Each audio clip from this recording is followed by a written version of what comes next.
les entreprises utilisent de l'énergie, que ce soit dans leurs process, que ce soit également dans les bureaux, etc. Et on se rend compte que le coût de l'énergie est de plus en plus élevé. Et donc les entreprises ont besoin d'avoir des supports pour vraiment les aider à diminuer leur consommation et de ce fait diminuer aussi le coût de l'énergie dans leur quotidien. On s'est dit, et les entreprises aussi nous faisaient remonter ces besoins, que finalement l'énergie la moins chère et surtout l'énergie la moins polluante, c'est celle qu'on ne consomme pas. 3 méthodes différentes ont été utilisées, une par pays.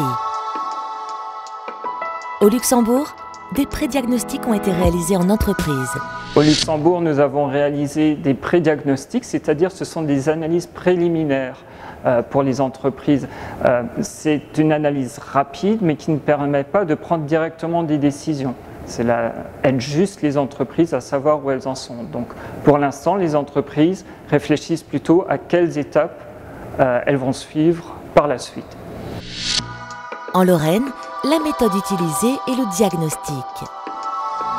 On a des diagnostics qu'on appelle généraux, c'est-à-dire que là on a aussi une image globale de l'entreprise mais plus poussée qu'avec le pré-diagnostic. Et alors on a des diagnostics plus ciblés, donc sur une thématique comme l'air comprimé, les vapeurs, le froid.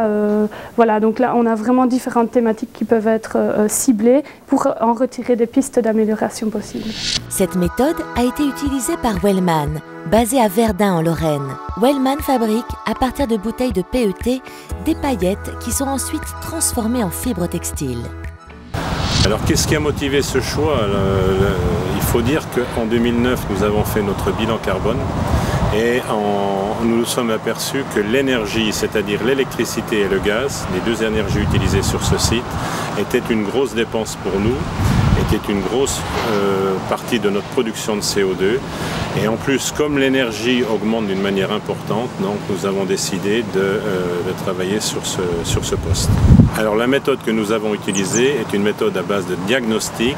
Nous avons mené plusieurs actions. La première qui était évidente, c'est que nous avons changé l'inclinaison des pales de frictionneur qui nous a permis de réduire de manière sensible la consommation d'énergie.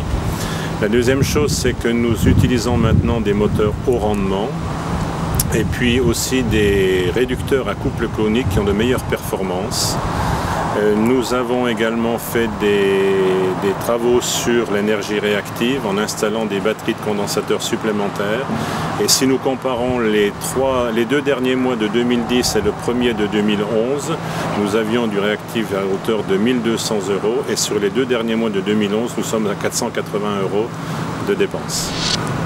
L'approche utilisée en région wallonne est la formation à l'audit énergétique.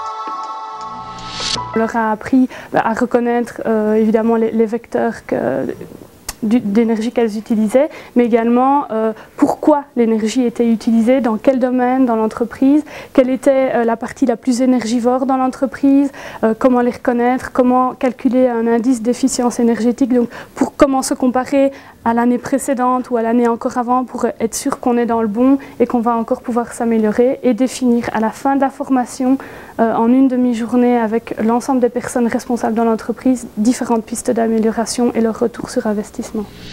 Cette méthode a été utilisée par Tounet, basée à Arlon en région wallonne. Tounet est une blanchisserie industrielle. J'ai reçu une formation me permettant de réaliser le pré-diagnostic énergétique de l'entreprise.